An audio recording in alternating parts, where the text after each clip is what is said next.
প্রিয় দর্শক, আসসালামু আলাইকুম। আপনারা ডাচ বাংলা ব্যাংকে ফাস্ট্যাগে কিভাবে টাকা উইথড্র করবে তার বিষয়ে একটু আমি আলোচনা করব। আপনারা একটু মনোযোগ দিয়ে শুনবেন। প্রথমে আপনি ডাচ বাংলা ব্যাংকের ফাস্ট্যাগে গেলেন, যাওয়ার পর এরকম কার্ড থাকবে। আপনি কার্ডটি প্রথমে এই সিপটা আছে, সিপটা থাকবে সামনের দিকে। সামনের দিকে থাকবে, এই সামনের দিকে দিয়ে আস্তে করে দিয়ে দিবেন। কার্ডটি অটোমেটিক সিআরএম মেশিন এটা নিয়ে নেবে, নিয়ে আপনার পিন কোড চাবে। ডিফেন্স করে আপনার অ্যাকাউন্টের উপর। আপনার 20,000 টাকা একবার উইথড্র করা যায়। 20,000 করে ক্যাশ উইথড্র করতে পারবেন। সর্বনিম্ন 500 টাকা ক্যাশ উইথড্র করা যায়।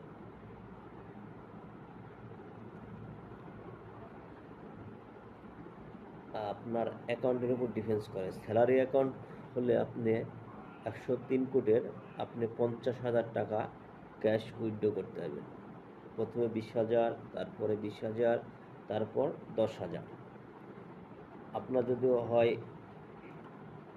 অ্যাকাউন্ট 158 সেভিং অ্যাকাউন্ট, এটা কার্ডে উইথড্র করতে পারবেন আপনি সর্বনিম্ন 500 টাকা, দিনে একবার পাঞ্চ করা যায়।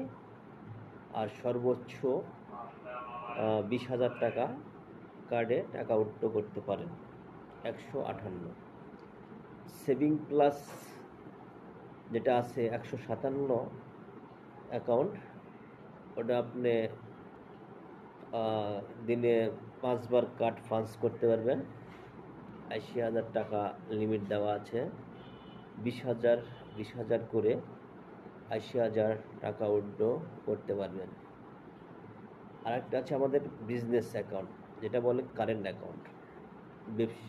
যারা ব্যবসা করে তাদের ক্ষেত্রে কারেন্ট অ্যাকাউন্ট ইউজ করেন, তারাও কার্ডেও তুলতে পারেন টাকা। ফান্ড ট্রান্সফার করতে পারবেন, তারপরে আপনারা ব্যালেন্স চেক করতে পারবেন।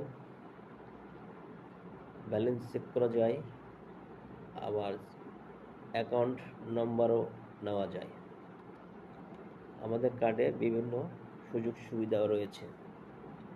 শপিং মলে গেলে পজ মেশিনে কার্ড পাঞ্চ করে বিল পেমেন্ট করা যায়।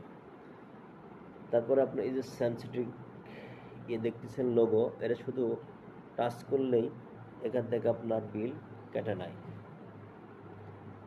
এই কার্ডে আপনি ডলার ইনভেস্ট করতে পারবেন। Multi currency card, debit card, multi currency card. এই কার্ডে আপনি ডলার ইনভেস্ট করার সময় আপনার পাসপোর্ট থাকতে হবে। পাসপোর্ট থাকলে আপনি ডলার ইনভেস্ট করে দেশের বাইরে ডলার ইউজ করতে পারেন, বা বিভিন্ন কাজেও ডলার আপনি ইউজ করতে পারেন। সবাই ভালো থাকবেন। থ্যাংক ইউ, ধন্যবাদ।